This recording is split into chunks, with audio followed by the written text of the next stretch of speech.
How to transplant hydrangeas. One of summer's most recognizable flowers, hydrangeas Hydrangea spp.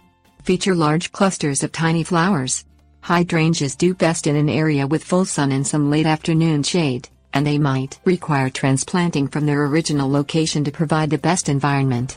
Grown in U.S. Department of Agriculture plant hardiness zones 3 through 9, common hydrangea species include the pink or blue mophead variety Hydrangea macrophylla, grown in USDA zones 6 through 9, and climbing hydrangea and oak-leaf hydrangea, both hardy in USDA zones 5 through 9. Transplant time. Hydrangeas should be transplanted when they are dormant for winter so the energy needed for transplant recovery doesn't steal energy needed for growth and flower production. This also ensures plenty of time to recover all spring and summer as they enter the next dormant period. Technically, transplanting can be done anytime between the first frost in late fall to the last frost in early spring, but the best time is in late winter to early spring. At this time, the ground begins to soften to make digging easier, and the hydrangeas don't have to contend with harsh winter weather. Plant preparation.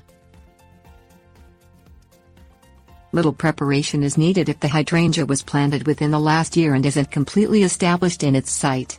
For more established hydrangeas with vast root systems, root pruning in fall forces the plant to develop a dense network of short roots that reduces transplant shock.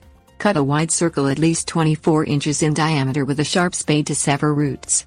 You can also cut back hydrangeas to make them more manageable.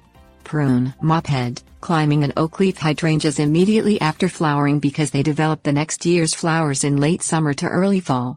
Prune panicle hydrangeas Hydrangea paniculata and smooth hydrangeas Hydrangea arborescens, hardy in USDA zones 4 through 8 and 4 through 9 respectively, in fall or late winter because they develop new buds in spring.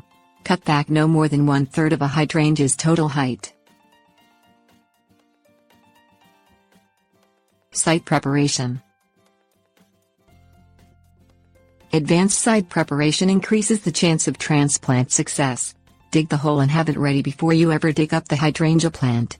Loosen the soil in an area as wide and deep as possible so the roots can easily pass through the loose soil. The hole itself should be as deep as the root ball height, usually about 24 inches, and 2 to 3 times the diameter of the root ball. If you root prune a root ball that's 24 inches in diameter, the planting hole should measure 4 to 6 feet across.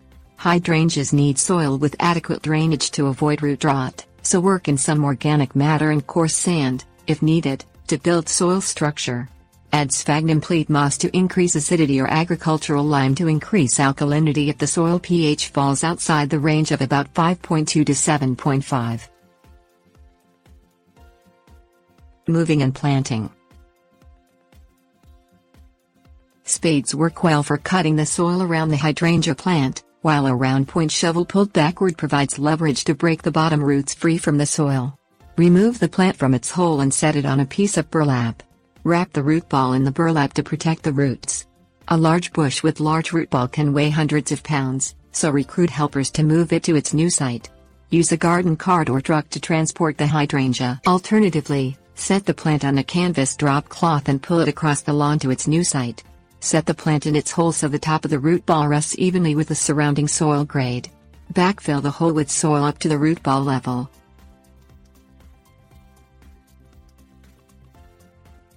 Aftercare. 1 deep watering at the time of transplanting is usually enough until spring growth begins. The hydrangea is still dormant and doesn't require much water. Leave a soaker hose on in the area for several hours to ensure slow, steady watering that makes the soil in the hole and surrounding area evenly moist. The soil in the hole settles as the water fills in air pockets, so add more soil to bring the level back up to grade. Add fertilizer at transplanting time or wait until new growth begins in spring. Use a water-soluble, all-purpose, complete fertilizer mix at a rate of 1 tablespoon fertilizer to 1 gallon of water. Add the fertilizer as part of the regular watering routine. Expect to use 1 gallon of fertilizer for every 10 square feet.